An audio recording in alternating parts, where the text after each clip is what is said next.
Your Valentine's Day is going to start out on the foggy side with temperatures in the 50s and near 60 degrees.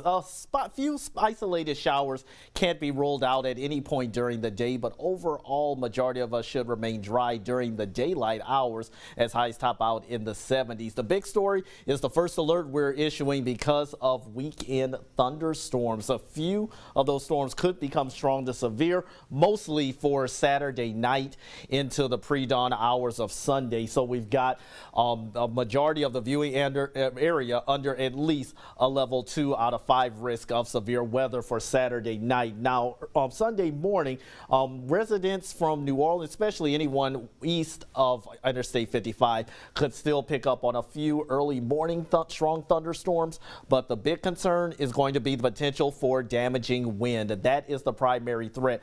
Also, there is a very low threat of a quick spin-up tornado or two within that squall line. So let's time it out for you to let you know the WFB viewing area shaded in blue here, going with any time like getting closer to 11 o'clock Saturday night and at least no later than 4 o'clock Sunday morning is when we need to be on the lookout for our potential of strong to severe storms across the Baton Rouge metro area. Here's your future cast, and I want to let you know, remember, keep in mind, even though mainly dry for your Saturday morning and afternoon, a couple of spotty showers are possible. So we're not expecting anything to be a washout, but just keep in mind you could run into a few showers. But it's going to be after midnight where I'm expecting the cold front to come through with the potential of a squall line developing. This is 10 o'clock over Lake Charles and Alexandria. Now watch as we stop it at midnight. Could be dealing with that line of storms approaching the Baton Rouge area midnight Sunday and racing to the east. So within this line is where we have the potential for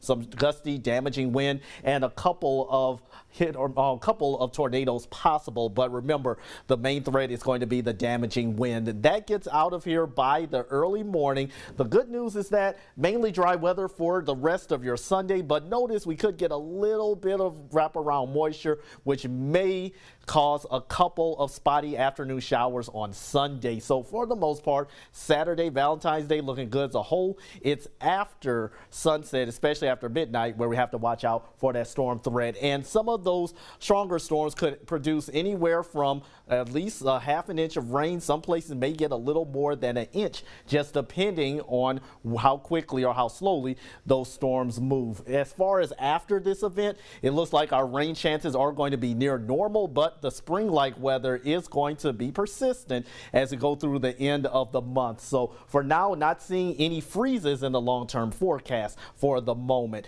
But looking at Spanish Town forecast, as I mentioned, 70s and a slight chance of a shower or two, maybe a spotty shower for Sunday's parades. But for the time being, Sunday could be a little breezier. It's going to be a little bit cooler as well, but you should have nice weather for your Sunday afternoon. Your 7-day outlook calls for more spring-like weather as we go into next week for Mardi Gras with highs in the 70s and near 80 degrees. And since this is going to be an overnight storm event, if you have your phone on you, go ahead and scan that QR code and download our WFB First Alert weather app to your mobile devices. That way you can get alerts Saturday night if watches or warnings are issued for your location.